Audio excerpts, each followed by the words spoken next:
Les 5 erreurs fatales qui ont conduit à la chute d'Alpha Condé.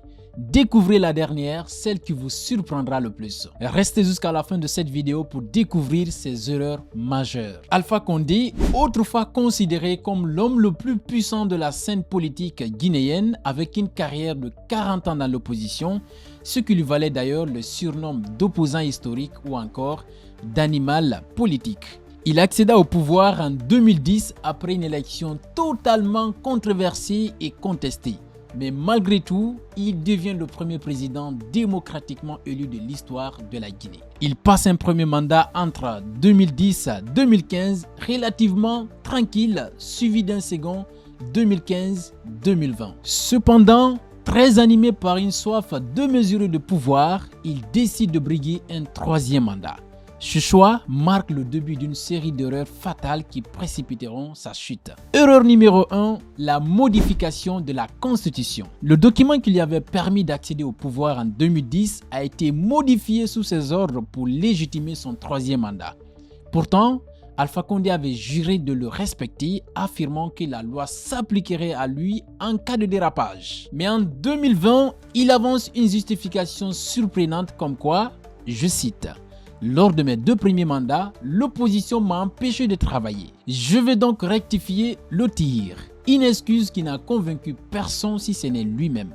Cette modification constitutionnelle a été l'un des éléments déclencheurs de sa chute. Erreur numéro 2. Le rejet de ses collaborateurs proches. Alpha Condé a coupé tout contact avec ceux qui l'avaient aidé à modifier la constitution pour décrocher ce troisième mandat controversé. Il est rapporté qu'il a même changé ses numéros de téléphone personnels sur son ordre direct, empêchant toute communication avec ses anciens alliés. Ces derniers, frustrés par cet isolement, n'avaient plus accès à lui.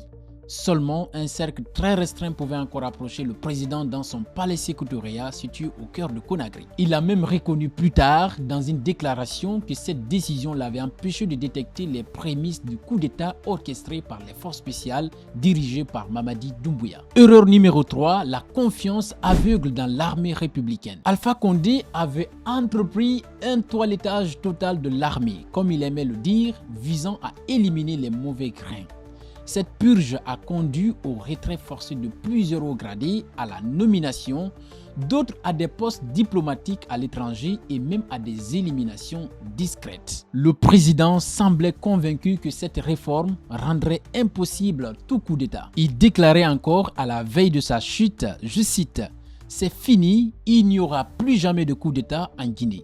Ironie du sort, cette même armée affaiblie et démobilisée n'a pas pu le protéger le 5 septembre 2021. Erreur numéro 4, l'abandon des militants historiques. Alpha Condé a délaissé les militants de la première heure, surnommés les RPC, qu'il avait soutenu dès ses débuts en politique. À leur place, il a favorisé les militants de la 25e heure, des opportunistes arrivés après son accession au pouvoir. Ce désintérêt a laissé un goût amer sur ceux qui avaient sacrifié leur temps et leur énergie pour lui. Ces anciens fidèles marginalisés et oubliés se sont sentis trahis dans le partage du pouvoir et des privilèges. Erreur numéro 5. La confiance accordée à Mamadi Doumbouya. La 5e erreur et sans doute la plus surprenante fut la confiance placée à Mamadi Doumbouya, l'ex-chef des forces spéciales, l'homme même qui allait le renverser. Pour anticiper les crises, Alpha Condé avait créé cette unité d'élite militaire suréquipée des armements les plus modernes et directement rattachée à la présidence. Cependant, dans son empressement de consolider le pouvoir, il n'a pas pris le temps d'examiner le passé de Doumbouya. Plus tard, il déclarera « Si j'avais su qu'il était un ancien légionnaire français,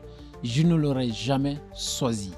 Trop tard. Non seulement Doumbouya a reçu toutes les ressources nécessaires pour renforcer son unité, mais il a également bénéficié d'une autonomie stratégique. Le reste appartient à l'histoire. Le 5 septembre 2021, Mamadi Doumbouya a utilisé ses mêmes forces spéciales pour renverser son chef. Et toi, penses-tu qu'il y a eu d'autres erreurs qu'Alpha Condé aurait commises? Laisse ton avis en commentaire et n'oublie pas de t'abonner pour ne pas manquer mes prochains contenus.